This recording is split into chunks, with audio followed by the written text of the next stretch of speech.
Joining us on the call today are senior members of the management team, including Dr. Harin Kanani, Managing Director, and Mr. Ketan Vyas, Chief Financial Officer. We will commence the call with opening thoughts from the management team, post which we shall open the session for Q&A, where the management will be addressing queries of the participants. Let me leave you with our standard disclaimer. Certain statements made or discussed on the conference call today may be forward-looking statements. The actual results may vary from these forward-looking statements. A detailed disclaimer in this regard is available in Neogen Chemicals Q3FY22 earnings presentation, which has been shared earlier. I would now like to invite Dr. Harin Kanani to share his perspectives on performance and progress that the company has made. Thank you, and over to you, sir. Thank you, Nishad. Good afternoon and a warm welcome to everyone on our Q3FY22 earnings conference call. Our result documents have been shared earlier and available on Stock Exchange website. I trust you would have got a chance to go through them. I will share my perspectives on the performance, key developments, and outlook going forward. Later, our CFO, Mr. Ketan Vyas, will take you through the financial highlights for the period under review. We reported strong all-round performance during third quarter of the financial year, backed by higher contributions from the recent commissioned Phase 1 and 2 Greenfield expansion at Dahej SEZ in Gujarat. More importantly, we registered by far our highest ever quarterly revenue of Rs 133 crore in Q3 of FY22, which was in spite of a challenging macro situation. Let me reiterate that this is just the beginning and we have exciting plans lined up to take Neogen to the next phase of growth. Let me share some financial metrics here for Q3 FY22. Revenues expanded by 56% year on year, while EBITDA increased 41%, translating to margin of 18%, and profit after tax grew by 23%. Our organic chemical business registered a gain of 53%, while growth in inorganic chemicals stood at 70%. Overall, we witnessed favorable demand and firm realization trends across our segments. In a key development, we raised Rs 225 crore through issuance of equity shares on preferential allotment basis at an issue price of Rs 1402.12 per equity share, which saw participation from some of the high quality and marquee institutional investors. The main objective of the fundraise is to support the current growth momentum while capitalizing on the upcoming high potential opportunities across advanced intermediates, custom synthesis and contract manufacturing, and lithium-ion battery material space. This fundraise will make us further ready and help us gain first mover advantage in several emerging demand areas that hold great potential over the next few years. Although the immediate plan is to deploy these funds to repay our debt and strengthen our balance sheet, which can then be leveraged as we invest into our expansion plans. Our new capex announced last year to manufacture electrolyte for lithium-ion batteries advanced chemistry cells is progressing well, and we remain on track to commercialize this by September 2023. Once commissioned, this initiative will help us test the market and reach out to all market players that consume electrolyte for lithium-ion batteries.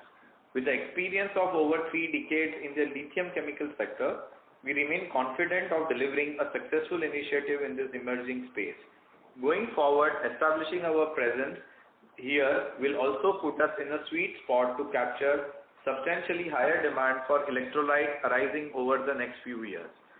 Post-commissioning, both our Phase 1 and 2 Greenfield expansion at Dahej SEZ are rapidly ramping up. The intention is to focus on niche and value-added products that require expertise in complex chemistry with multi-stage processes, and we are moving well in this direction. Having said that, we are also running our Mahape and Vadodara plants at high utilization levels. We believe all these initiatives will allow us to maintain our business momentum over the next few years. We will remain confident of surpassing our guidance of Rs 450 crore in revenues this year, while the aggregate revenue potential currently stands at Rs 700 to 725 crore, including the expansion and initiatives around lithium-ion batteries, which we continue to target to deliver by FY24. Overall, I am excited with the growth opportunities available for us in chemical as well as lithium-ion battery material space. We will make the right moves at the right time to ensure that we capitalize on this high potential opportunities to deliver sustainable and profitable growth for all our stakeholders. That concludes my initial thoughts. I would now request our CFO, Mr. Ketan Vyas, to share the financial highlights for Q3FY22. Over to you, Ketan. Thank you, Dr. Harin. Good afternoon, everyone, and welcome to Neogen's Q3FY22 earnings call. I'm here to share the financial performance for third quarter ended 31st December 2021. All comparisons are on year-on-year basis and refer to standalone financial performance. In Q3FY22, our revenues stood at rupees 133 crores, representing a strong growth of 56% driven by higher contribution from recently commissioned phase 1 and 2 expansion at Dahej SEZ. This was complemented by 41% growth in EBITDA to rupees 24 crores. EBITDA performance includes an element of transient cost impact related to recently commissioned phase 1 and 2 expansion. Once we run our new plant at optimal utilization levels, this is expected to neutralize. EBITDA also includes some impact of elevated utility costs and other operating expenses linked to COVID-19 related safety protocols. Our profit after tax stood at rupees 10.5 crores, higher by 23%. Tax growth appears moderated due to higher finance costs and depreciation, which is in line with new capacities added during the year. Again, this will improve once the new plants operate at optimal utilization levels. In Q3 FY22, our domestic and export mix stood at 55% and 45% respectively. That ends my opening commentary. I will now request the moderator to open the forum for questions from participants. Thank you very much, sir. Ladies and gentlemen, we will now begin the question and answer session. Anyone who wishes to ask a question may please press star, then 1 on their touchtone telephone. If you wish to remove yourself from the question queue, you may press star, then 2. Participants are requested to use handsets while asking a question. Anyone who wishes to ask questions, please press star, then 1. The first question is from the line of Dhaval Shah from ICICI Securities. Please go ahead. Yeah, thanks for the opportunity, sir. So I have a question on the Dahej phase 1 and phase 2 plant. Yeah. So you already mentioned that we have seen some ramp up in both of these capacity. So can you please share the utilization? I think it may not be meaningful at this moment, but if you can share thoughts on that, and what would be your actual timeline by when we can see the peak utilization from both of these capacities? If you can share thoughts on this thing. Hi, thanks for your question, Dhaval. So I think both the phase 1 part is now used more, and phase 2 which came afterwards, in which we are also doing some pharma molecules. So this also require some trial production, customer approval, etc. So it is ramping up a little bit slow. Going forward, like I want to start thinking like, okay, the capex was planned in a phase-wise manner, but it's going to be in the same manufacturing block. And going forward, in our communication also, I want to just think of Dahej capacity as a whole between phase 1 and phase 2. But yes, right now the phase 1 in which we started making the molecule for agro innovator, so that's kind of already at like 50-60% kind of utilization levels. And the phase 2 in which we did some bromine derivatives and pharma intermediates is still overall ramping up. My guess is with all the approvals and we had to do some customer audits, etc. For them to happen. So my guess is by let's say mid next year, by let's say September max to max, we should be in a position where we are at full utilization levels. So we will start hitting peak revenues. So if you recall, without the new capex, we were at around 650-675 crore kind of a revenue estimate which we had originally given before our last capex related in Karakhadi. So that was majorly. So we are going to reach 650-675 crore based on the Dahej phase 1 and phase 2, which makes roughly around 175 odd crores of 160 to 170 crores peak revenue. So I think we should reach those numbers by at least Q2 of next financial year is what I am targeting. Okay. So in the opening remarks, I think you mentioned that by FY24, our revenue guidance would be 700 to 725 crore, including this electrolyte. But if we are going to reach in this FY23 itself, then I think FY24 guidance we have to revise to upwards, and maybe because I think we also did QIP of 225 crore.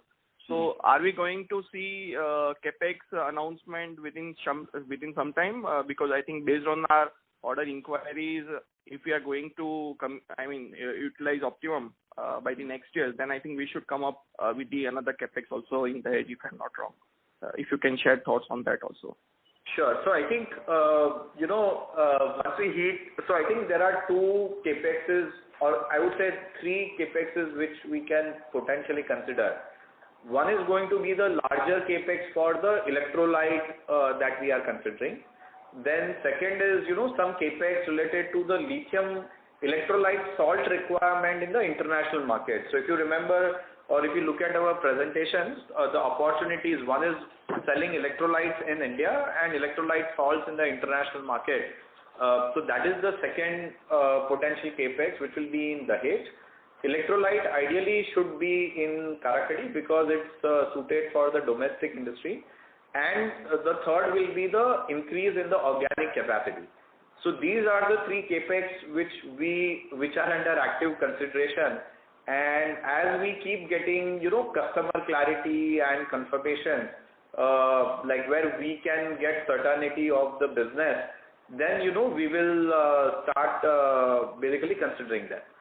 Now, at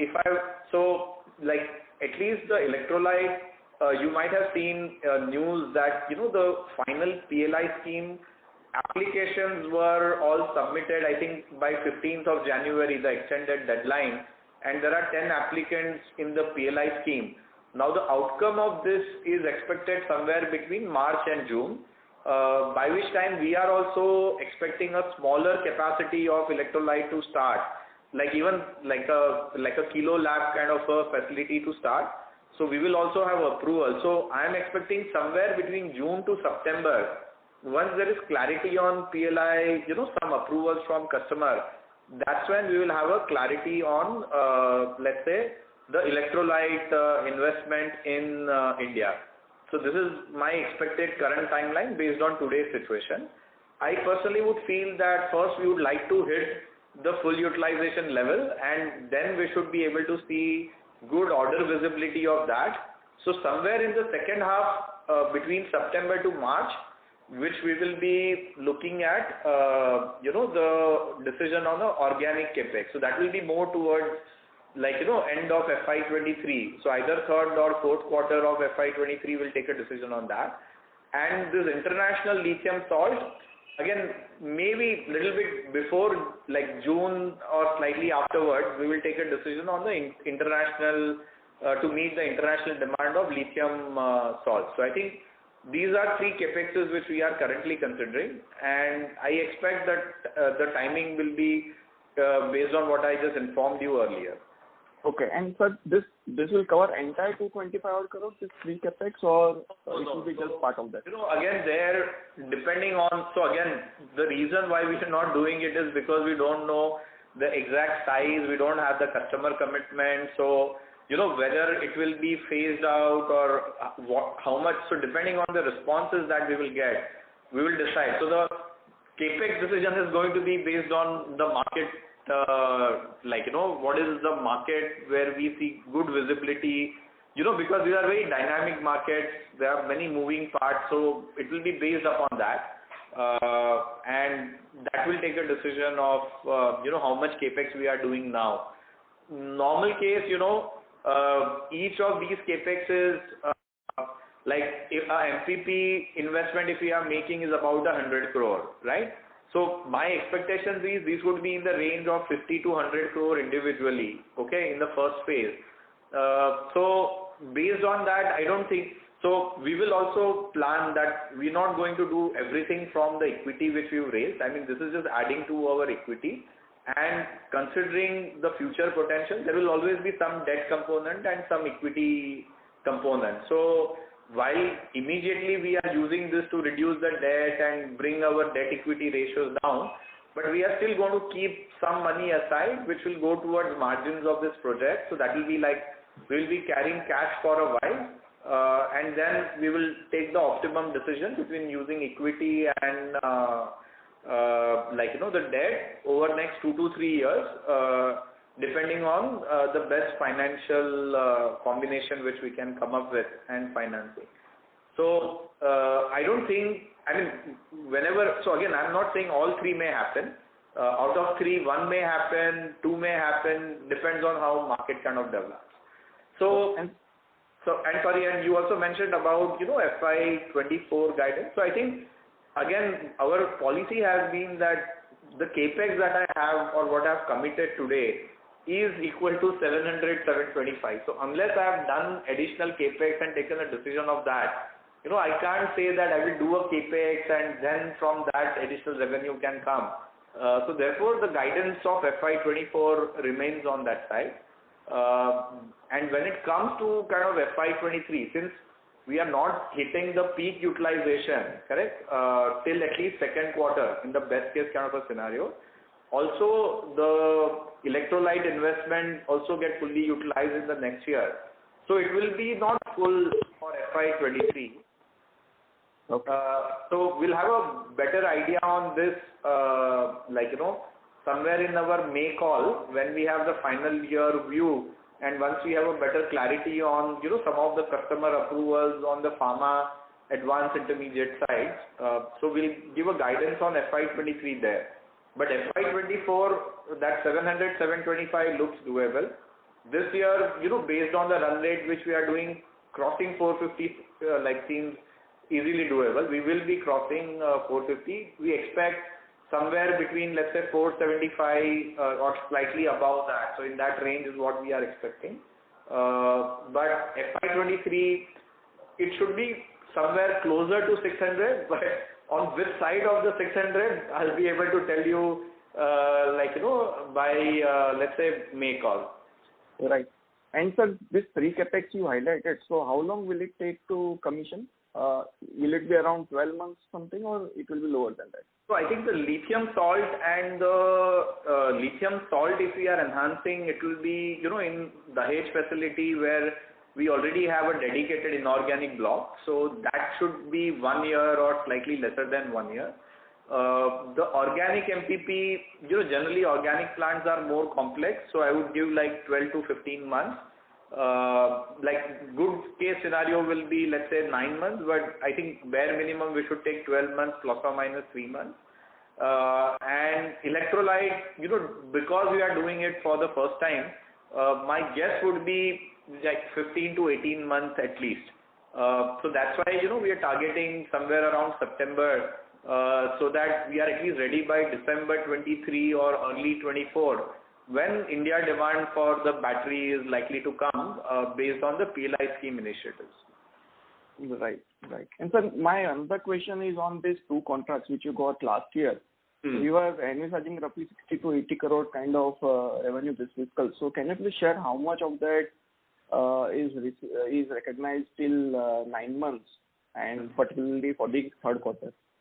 So, because there are 2, I can't say that, but it becomes too specific, but yes, whatever range we had given, that together they are contributing in this year 60 to 80 crore, that guidance what we had given continues. Okay. And my last question, if I may, is on the lithium carbonate prices. So we have seen, increase in the lithium carbonate price. So have you seen any challenges in the inorganic chemical segment, maybe for passing on the input price inflation, or maybe the demand headwinds on the particular this segment? If you can share your thoughts on that. So I think the real answer of that we will get into next financial year, because as you know, last year, we had given that the prices were historically lows, correct? Now they have come to, it's still not yet crossed, or just crossed, or just crossing in Q4. what has been a historical high. So historically, these prices have gone up to, at least for us, they've gone up to $18-20 per kg. So up to Q3, it was within that, and we were able to pass that on. Of course, today it's too much in shortage, and just because of our relationship, we are getting full quantities or sufficient quantities to meet all our customer requirements. So that itself is a plus. But I don't know whether we will be able to pass on, but sometimes it may create a bottleneck at our customer end, and for them, for example, this vapor absorption chillers, right? They compete against a compressor-based machine. So now a compressor-based machine doesn't have a price increase because of lithium, and if the vapor absorption machine has a price because of lithium, what will be the overall impact? So that's something which we are not able to say as yet. So I think, we will have to see whether the overall volume goes down a bit, at least in some segments, because of such a high price increase. But that the answer of that will be, the Q4, and it's going to be even worse for the next 2-3 quarters, because the lithium prices are likely to further increase, at least till end of this year, after which they are likely to taper off and improve. So this entire calendar year of 2023 is going to be a test of that. Sure, sir. Sure. Thank you so much, sir, for answering all the questions. Thank you. Thank you. Thank you. The next question is from the line of Anshul Verdia from Edelweiss Wealth Research. Please go ahead. Thank you, sir, for this opportunity. I have a couple of questions. First, on the gross margin. So in this quarter, we saw the gross margin expansion. So could you throw some light? Is it driven by the lower raw material cost, or there is a shift in our product mix? No, Anshul, I think mostly it's been the product mix, and you've been seeing last 2-3 quarters that our gross margins have improved. So, historically the gross margins, I mean, when I'm talking historically, I'm looking at a very 10-year, 12-year kind of perspective. Neogen used to be between 38 to 42%. Now with this advanced intermediates and some of these CSM molecules we're doing, where we are doing 7-stage, 8-stage kind of chemistry, because of that, the raw material contribution is a bit less, and the processing cost is a bit higher. So what gross margins that you are seeing is some reflection of that. So what, at least based on whatever I've seen so far, the historical range of 38 to 42 seems to be now more like 40 to 44 seems to be the new quarter on quarter, depending on the product mix, price of lithium, these kind of the range what we are seeing. So I am seeing at least a 2% increase, on an average improvement over what has been historical. Okay. So now I expect 42 plus minus 2% as our, gross margin. But consequently, we've also seen that manufacturing cost as a percentage will also increase, because, we are taking more of the manufacturing resources for achieving the same revenues. So therefore, the manufacturing cost and depreciation as a percentage will increase to some extent. Thank you. That's very helpful. So one on the EV. So we have spoke about the PLI scheme, the Advanced Chemical Cell scheme, which will be helpful for the companies like Neogen in providing the electrolyte as one of the leading domestic manufacturer in the coming years. So with your initial interaction with the customers, the potential customers, what is your sense on the electrolyte market as such? Because time to time we have seen the shift in the technologies. Now people have started talking about the sodium-ion battery. So is this something a risky territory we are foraying into, or what is your views from the initial interaction you had with the customers? Because even the people who have applied for the plants for ACC and the PLI, they are not sure of which technology would they be using. So any initial thoughts that would be really appreciated. Thank you, sir. So again, currently, at least based on our views, and I think what we discussed a little bit also in the last call, that for EV applications, so there are two major applications of these storage batteries. One is, two large applications. One is the EV, and second is, storage for renewables or intermediate storage for, let's say, hydrogen production. So when you are talking of intermediate storage for hydrogen production or let's say storage for let's say renewables, that is where a sodium ion battery can have an advantage if it becomes efficient, because these are static systems, and the charging of these batteries happens over a period of time. So it's not a very fast charge, fast discharge, and the performance and the weight of the battery is not critical. To the best of my understanding, for EV, lithium-ion battery is going to stay. Now, within a lithium-ion battery, there are different cathode chemistries, and depending on different cathode chemistries, there would be slight variation in each customer's electrolyte composition. So the salt which they choose, or the additive that they choose, or the stabilizer that they choose, so will be customized for each customer. But the basic requirements remain the same, for the electrolyte, as long as we are talking of lithium ion batteries application. So I think, at least in my understanding, the kind of electrolyte which we are making is going to be required, irrespective of the lithium chemistry which they choose. I think, again, ACC also has some battery performances that you have to have some gigawatt hour per kg performance, or sorry, not gigawatt hour, so some cell kilowatt hour per kg, and some performance parameters are there. So I think, based on my understanding, most of these are going to be lithium ion batteries. Of course, sodium ion will be there, but lithium ion continues to be one of the key technologies, and the demand for electrolyte is still going to be significant. Of course, the reason why we've not yet done the final investment is because we are waiting also for clarity, and at some point of time, like I said, by June, our customers will be, by June or maximum September, our customers will be making this decision. And as our customers make decisions and we get comfort from them and they get comfort on the developments that we do, we will go ahead with that. So that's something we'll keep watching. Thank you, sir. That was really helpful.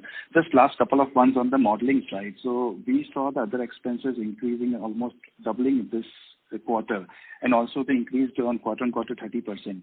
So in your initial opening remarks, you said it consists some of the COVID-related protocols, some cost on the transient cost. So can you quantify COVID-related protocol, and is there any component of QIP raising, the cost related to QIP raising in that, which is not a one-off for the next quarter? No, so there is no QIP raising cost, but more or less, let's say, the capacity that we have today is good enough to do 165, 175 crores worth of revenue, correct? So it's kind of almost double as compared to what we were doing earlier. So that's one of the criteria that, okay, most of the capacity has come in place, while we have not yet reached full utilization level. But people and some of the maintenance systems, QC, R&D systems, all of those have already come in at the full level. So as the utilization improves, as a percentage it will drop. And the second reason for increase is what I have shared with you earlier, that our the product mix is such that, let's say by 1 or 2%, our gross margin has improved, but at the same time, the manufacturing cost has gone higher. Got it, sir. And lastly, on this interest cost, so this will continue to be the run rate going forward. This quarter we had a little higher interest cost. So the interest cost, again, should improve because of the fundraise that we did, but I would ask Ketan to maybe give a better idea on that. Yeah, as we did our fundraise and the funds have come in, we try to deploy the funds to optimize the finance cost. While we looking at, let's see what best rates we negotiate with the banks to optimize our interest cost, and use the fund that we have to lower down the working capital cost that we have, and park off some of the funds to gain some interest while the capex plans get finalized in coming quarters.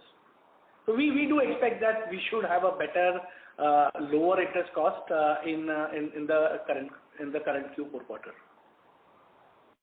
Thank you, sir. That's all from my side. Thanks very much. Thank you. Participants who would like to ask questions, please press star, then 1. The next question is from the line of Manish Jain from Money Life Advisors. Please go ahead. Yeah, thank you for the opportunity. My first question is, what is the traction you're witnessing on the custom manufacturing business, or have you added any new projects or customer under this segment? We've added new projects, but those are early stage projects. So we've not added what other than what we had commercialized. So we've not yet signed a multi-year agreement, if that's the question being asked. Okay, any new inquiries from the customers? We keep getting new inquiries from customers all the time. Also, as we had informed earlier, once our Dahej site is fully commissioned, and we are also in the process of getting this quality certification completed by this quarter.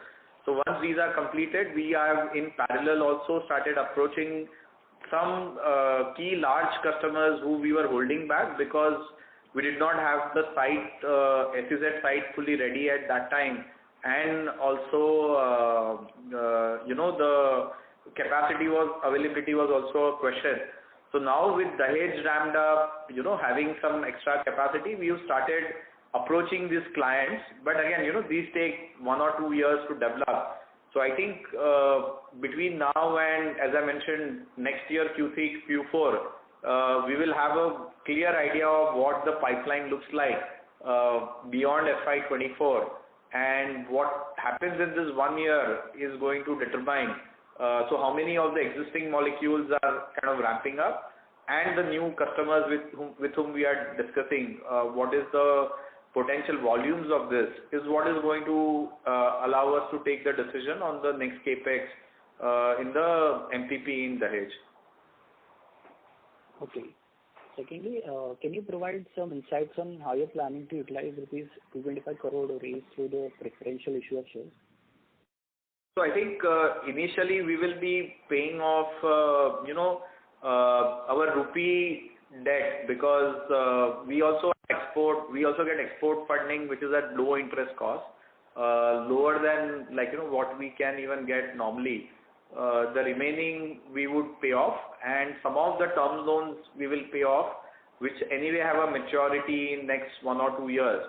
Those will be paid off, and then remaining additional money will be deployed, will be kept as a cash in the form of an investment till our further capex plans get formed up. Okay, thank you, and all the best. Thank you. Thank you. The next question is from the line of Saurabh from Asian Market Securities. Please go ahead. Yeah, thank you for the opportunity. So I just wanted to understand more on the electrolyte thing. So based on your comment, is it right to understand that you'll be working on 3 or 4 types of salts with the different customers? So different customers might not have the same, they may have different salt or they may have the same salt, but generally salt, solvent. So there are 3 major parts, right? Salt, solvents and additives. So the combination of these, how much of salt, how much of solvent, which additive, that remains different for different customers. Okay, and what about the additives? So are we also looking at making that as well? Yeah, so if the additive is a lithium-based additive, then yes, we are looking at making that in-house. Some are a non-lithium additives where, we will take a call whether it makes sense or whether it makes sense to just buy them. Okay. In the last call, you mentioned you're also working with the international customers. So is there any further progress in terms of export opportunity for the electrolyte? Yeah, we are evaluating that. But as I mentioned, we want that small facility to start with, which we can start working with the customer. So the customer does remain interested, and we are exploring. Although I have to say, the international customer the main interest is that he will also eventually tie up with somebody in India. So once we've done the evaluation, whoever he ties up in India has a already approved source. So again, how much he will purchase internationally or more he is interested for whatever they are planning to do in India is something which time will tell. But electrolyte inherently have some challenges in shipping, like some disadvantages if you are shipping it very long, because the tanks which are required or the containers required are very specialized, and you need to bring them back and forth. So, then the cost of doing internationally sometimes can be higher. Again, if they don't have a domestic source with enough quantities, they may still do it as an option. But like my personal feeling is that majority of the electrolyte business will be domestic. Okay. And no, just maybe broad comment on next 3 to 5 years time frame in terms of investment. So are we looking at higher capex outlay on the electrolyte or EV part of the business, and probably organic capex will be maybe 20-30% of overall capex?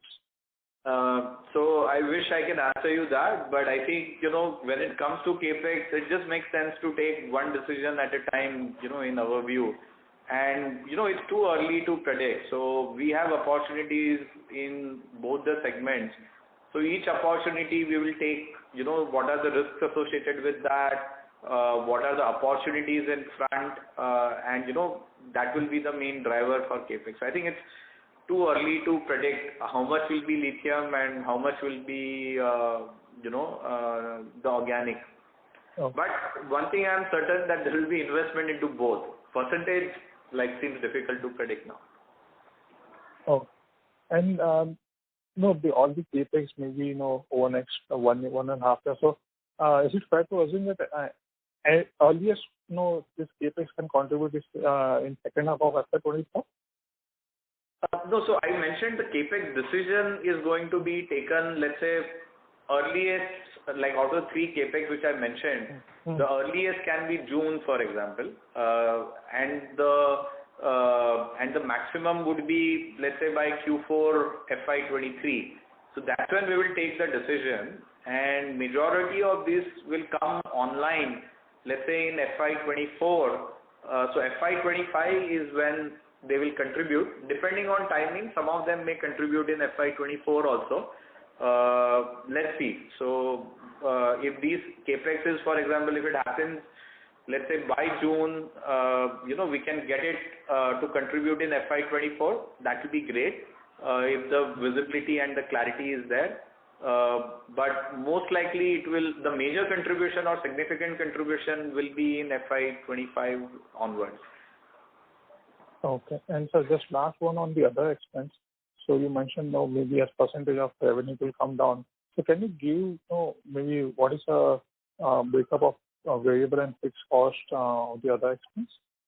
That's a bit difficult to do, but as I mentioned that, on a steady state basis, once we have full utilization, I am currently expecting for example, 2% improvement in our gross margins. So at 42% and 2% increase in other expenses, more or less, right? Over what was kind of a steady situation, let's say last 2-3 years. So remaining more or less EBITDA neutral. Of course, if we are able to do better than that, then that's where the EBITDA margins will improve. And as I've said earlier, one of the major driver of that is going to be the innovation that we do or some higher efficiency which we achieve as compared to what others have done. So I think once we start doing this stabilizes, innovation kicks in, improvement kicks in, that's when we can basically see further improvement on that. The only variable here I would like to say is the lithium prices, because the way lithium prices are growing very high, on the absolute margin, the margin levels, there might be some impact there. Depends on how high they go, and like I said, sometimes we'll also have to support our customers in this very demanding 3 or 4 quarters which is going to be there. So depending on that. But otherwise, my expectation is a 2% improvement in gross margin, 2% increase in other expense on a steady state basis, and then any innovation will help us go beyond that 18-19% EBITDA which we usually consider. Okay. So any price hike taken in our organic business? So yes, some of the raw materials have been increasing, and because of those increases, we also have been passing on to our customers. So like solvent prices have increased, bromine prices although have increased, but so far because of our long-term contracts, we are like, on an average the impact has been very limited, which we were able to cover. So the more impact of the bromine price hike will come in the next financial year when our contracts will reset, and we'll also have to reset with our customers. Okay. Thank you for your time. Thank you. Thank you. The next question is from the line of Manish Gupta from Solidarity. Please go ahead. Dr. Harin, India has such aggressive plans for lithium ion, but from a supply side perspective, has India tied up the amount of lithium we will need to import? So India as a country has not tied up. Individual players like Neogen or whatever Neogen is planning to do in lithium, we've talked to the major lithium guys, and we are quite confident, at least for the electrolyte or the lithium salts that we are considering for international market, we should be able to get. Although the big demand of lithium is going to be in the cathode side. So the cathode requires much larger lithium as compared to the lithium which is present in the electrolyte. So some of the companies in cathode, and Neogen is also exploring some cathode chemistries. That is where we'll be more worried about, will we get enough lithium? Now, again, the way we see it, so the good news is that India is starting in 2024, and the major demand where we become a significant player where, we have to worry about, will we really get, we become a bottleneck or decision making for the world lithium is not going to be by, FY 26, 27 or maybe 28, because the world lithium capacity is increasing so much that, we should be able to get some share of it. How competitively we'll get, time will tell. And I think government of India also has set up a particular company, and they've taken some initiatives to, as a sovereign nation, to secure the materials, to secure lithium for India, so that companies like Neogen can then tie up with company. It's a concept similar to like ONGC Videsh, to kind of give you the most easiest example. So I think there is some action on that front by the government. Again, I hope, I know they are also working very hard, and I think by the time it becomes critical, if everything goes well, these, like as a sovereign nation, we have done something to secure lithium. Otherwise, we will have to kind of step up, and each individual company will have to go and secure its lithium from internationally what is happening. But say for Neogen right now, if you are putting up capacity, you would have tied up back-to-back long-term arrangements for supply. Yes. So when we will set up a capacity for X or whatever capacity X that we are planning, the lithium which will be required for that, so we've talked to the existing lithium suppliers, and they are confident that they can give to us that material. So lithium will not become a constraint for us for the plans that we have so far. Okay. And this first phase that we're doing, 250 metric tons, at steady state, what's the revenue potential of this? So, this 250 metric ton is going to be really trial volumes, okay? So therefore, it doesn't really make, so again, this 250 metric ton is, so the prices will be, because we are doing a smaller quantity, the lithium prices will be different. So I would not want to put a number on that at this moment.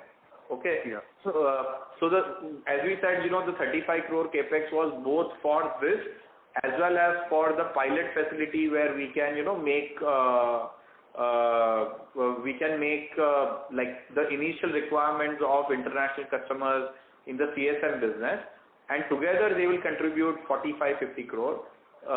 So that's something which we think we can achieve. And let's say even if some of the revenue doesn't come from here or it's a bit lower, that's something which can be absorbed very easily with incremental capex in my existing facility, or just better utilization of my facilities and stuff like that. So therefore, I would not like to put a number on the 250 metric ton. It's more essential as getting approval, demonstrating, and the knowledge, to gain knowledge so we can design our larger capacity, which will be at least couple of thousand tons more efficiently.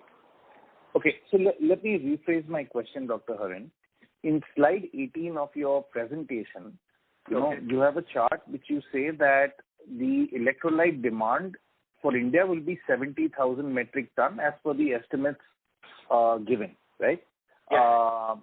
Right? So let's say that the electrolyte demand of India is 70,000 metric tons. Yeah. Let's for a minute assume that Neogen is only supplying 10% of that, right? Okay. So if we say for a 7,000 metric ton capacity, what is the revenue of that then? So, Manishji, for various reasons, I don't want to name the value of that.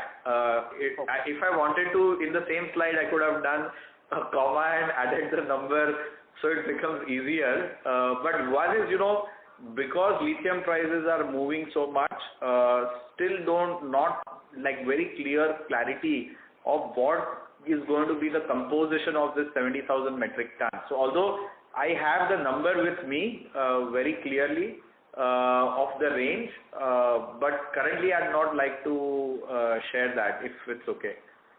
No, absolutely, sir. The intent is not to put you on a spot.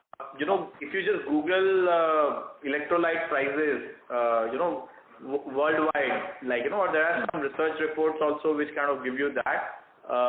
Again, some of them are on a lower side. That's what we believe, and that's why we don't want to put a number till we understand. Also, the price of this electrolytes in China is very different, in Japan it's very different, in Europe it's very different. So what's going to be the India one? And that range is also quite a bit. So that's why I don't want to put a number on it as yet. Okay. Thank you very much. Thank you. Ladies and gentlemen, in order to ensure that the management is able to address questions from all participants in this conference call, please limit your questions to 2 per participant. For any further questions, you may come back for a follow-up. The next question is from the line of Sabyasachi Mukherjee from Centrum PMS. Please go ahead. Yeah, hi. Thanks for the opportunity. Congratulations on a good set of numbers. So my first question is, on the electrolyte capex. So you mentioned that it is around 50 to 100 crores probably in phase 1. What would be the likely asset turns out of this capex? Again, sorry, I don't have an accurate number for you as yet. As I said, because as I answered in the earlier earlier answer also, that the exact composition which the customers are going through, what is going to be the price, still these numbers are varying quite a bit, and although I have a approximate number in mind, also exactly what capacity which we are going to put up. So we can put up, let's say, considering a 10% market share, 20% market share, 30% market share, or we can put up a capacity for 3 years versus 5 years. So a lot of these questions still need to get answered. So unfortunately, I'm not able to answer at this moment. My guess is generally inorganic capex is usually having better asset turns than organic. So if in the organic we are able to achieve 2.5, my guess is it has to be better than that, based on whatever. But how much better, whether it will be same or better, that's something I need to be more sure of. Lot of some of the details. Only after that I can share. Sure. Only other thing, a follow-up to that is, if you can probably indicate what would be the capex per let's say 1,000 metric ton or I don't know, what figure you are looking at, but if a ballpark figure, if you can give us, what would be the CapEx for 1,000 metric ton capacity? So that would help us. So most likely the capacity, because the existing one itself will be 250 metric ton. So the capacity that we will set up will be at least couple of thousand metric ton. It will be more than that. Again, unfortunately, I don't have a number on that yet. Please allow me. I hope by May I can give you, in the next call, I can give you better clarity on this. Worst case scenario, definitely the call after that. So July, I think we should have a much clearer answer on that. No worries. Thank you. Next question is on the CapEx side. So you mentioned 3 areas of CapEx that currently you are thinking of. So one is electrolyte, the other is salts for international customers, and third is inorganic. Third is organic. Third is organic. Okay. So that is where actually my question is coming from is, so probably our organic chemical capex would be fully utilized by FY24. So, I mean, what is the plan over there, and what is the, again, probable quantum of capex you are looking at? Sure. So I think, as I mentioned earlier in one of the answers, as you very rightly said, in FY24, we expect to be fully utilized condition. So somewhere in second half of FY23, we should be making a decision. Most likely, I would say in Q4, taking a decision on the organic capex. If the demand remains very strong, we have good business visibility, etc. So that, that if we take the decision by, let's say, even if we take the decision by end of FY23, so by end of FY24, we have a new capacity which comes online, which can help us continue our growth in FY25.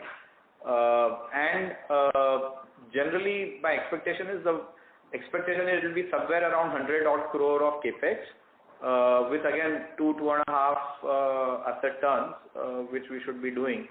There usually it's an incremental capex, so I think we should be able to do that in Dahej. But again, more precise numbers we can give you at that time, but this is my general expectation. Understood. Last bit on the other expense side. So is there any element of elevated freight cost and the high utility energy costs also impacting the margins? Yes, to some extent. But of course, I would say the bigger driver is just the utilization. So as we improve the utilization levels, again, it's still within the range which I always mentioned, right? 18% plus minus 1%. So we're still there. Maybe not on a higher side of it. But I think, yes, freight has been higher. But again, I think most of that we've kind of passed on. Fuel prices have increased. It will take some time for us because that's not something which we anticipated, and it will take some time. But the contribution of that it is there. But in my mind, it's more my Dahej plant getting fully utilized and utilized efficient manner. So the efficiency and the increased utilization levels is what is critical for us to improve. And some of that, as you've seen, it's not, maybe the comparison it directly looks double, so it becomes more stark. But if you look at the percentage, it has been increasing because of the product mix already, as I mentioned earlier. Understood, sir. Thank you. Thanks a lot. That's all from my side. Thank you. Ladies and gentlemen, we take the last question from the line of Mihir Damania from Ambit Investment Advisors. Please go ahead. Yeah, hi. Am I audible? Yes, Mihir. Yeah. So, are we maybe looking at any inorganic acquisition? That's my first question. No, historically what we have stated same remains, that normally our growth strategy is not through inorganic. Inorganic, if at all an opportunity comes in front of us where we think it can add a lot of value, we are always open to consider that. But usually Neogen's plans are more organic growth, and the fact that we have land available both in Dahej, Karakadi, we already have approvals. Unless there was a specific reason, we would not think of an inorganic growth. I mean, acquisition or something like that. Got it. Thanks. My more on the fundamentals. So fundamentally, on the excuse me, this is the operator. Sir, I'm sorry to interrupt. Your voice is breaking. Is it though? So it's still breaking.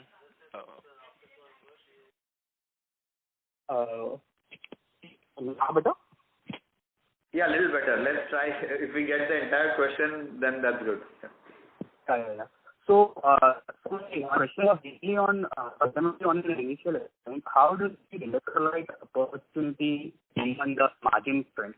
So I'm not looking for guidance or something like the number, but I just want to understand how it stacks up compared to what our other segment is. So will it be more of CSI margins, or will it be more of the advanced intermediates or your organic chemistry, or maybe even better or worse off than each of these segments? What is your initial assessment on that? So, again, as I mentioned, because the exact mix, complexity, and, even the plant investment is still not yet clarified. It currently, there is no current answer to give you exactly how the margins are going to change for the electrolyte. However, the expectation is that the margins could be lower as compared to organic, but expectation is that the asset turns will be better, and let's say on a ROE or a ROC basis, they will be equal to what we would see in incremental capex in organic. This is just what I would wish for, or if I were to put my model, that's how I would put it in my model. But again, it's too early to give you more clarity on that. Got it. Thanks. That answers my question. Thank you. Thank you. Ladies and gentlemen, that was the last question. I now hand the conference over to the management for closing comments. Thank you all the participants for joining the call. I hope we were able to respond to all your questions. If you have any further questions, please feel free to contact our investor relation team, CDR India, and we will address them. Thank you once again. Stay safe, and we look forward to connecting with you in the next quarter.